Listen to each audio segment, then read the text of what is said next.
तो आगे हम जो है रूपर्ट ब्रूक को करेंगे, जिसके द्वारा द सोल्जर लिखा गया है। रूपर्ट ब्रूक का जन्म 1887 में हुआ था। डेथ जो है वो 1915 में हुई थी। Was born in a well to do academic family.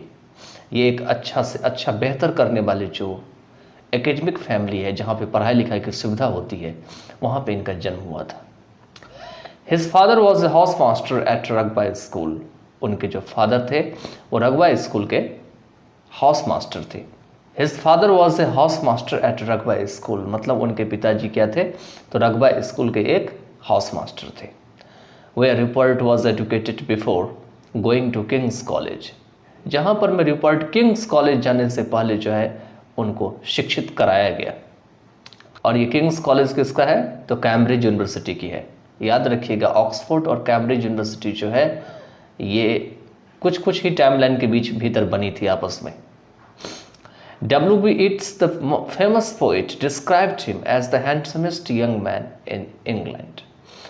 कहते हैं कि फेमस जो पोएट थे W.B. Yeats, जिसको विलियम बटलर इट्स भी कहा जाता है, उन्होंने इस व्यक्ति को, इस रूपर्ट ब्रूक को इंग्लैंड के जो यंग मैन थे उसमें सबसे सुंदर आदमी माना था। Assumed a symbolic role that eventually turned into the myth of a young and beautiful fallen warrior. मतलब उन्होंने माना कि एक सिंबॉलिक रोल के रूप में उन्हें माना, जो कि अंत में अपने आप को जो है एक युद्ध के मिथ में ढाल लिया।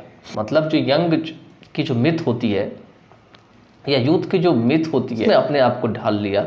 एंड ब्यूटीफुल फॉलन वॉरियर, और एक सुंदर जो वॉर में लिप्त हो जाते हैं, जो लड़ाई झगड़ा में लिप्त हो जाते हैं, जो योद्धा बनने में लिप्त हो जाते हैं, उसमें अपने आप को लेके चला गया। ठीक है।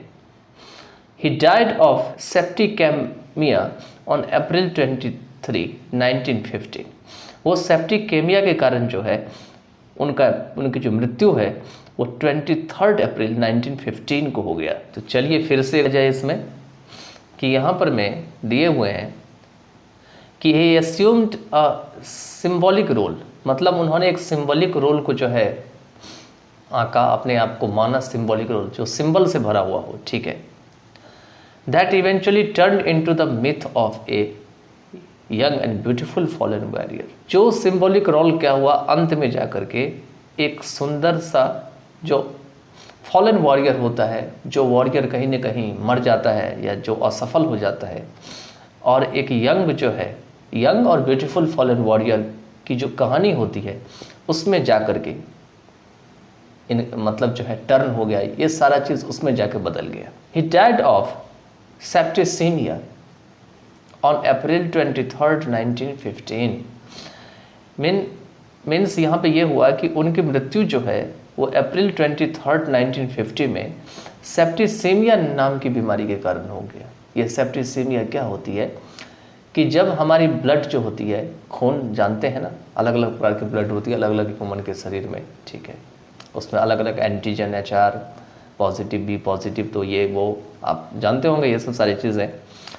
तो उस ब्लड में जब पॉइजनस कोई इन्फेक्शन हो जाता है, या पॉइजनस मतलब जहरीला कोई बैक्टीरिया घुस जाता है, या जहरीला कोई चीज़ जो है ब्लड को इन्फेक्ट करना चालू कर देता है, तो उससे होने वाली जो बीमारियां होती है उसी को सेप्टिसेमिया नाम की बीमारी कही जाती है। ये तो समझ में आ गया होगा।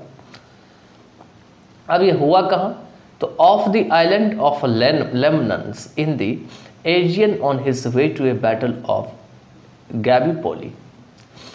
मतलब गैलीपोली की जो बैटल थी उसी के रास्ते में एक जगह पड़ता है एजुएन, और ये पड़ता है आपका लेमन्स की आइलैंड में। लेमन्स की आइलैंड क्या होते हैं जानते ही आप, तो आइलैंड एक टापू होता है जिसे द्वीप कहा जाता है।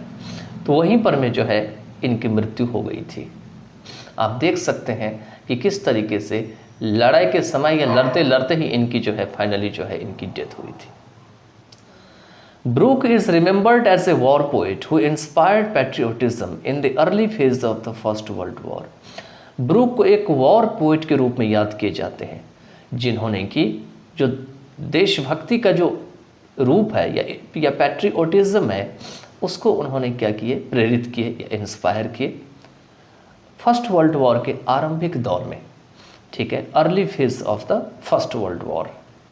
His reputation chiefly rests on 5 war sonnets, of which The Soldier is undoubtedly the best and the most anthologized.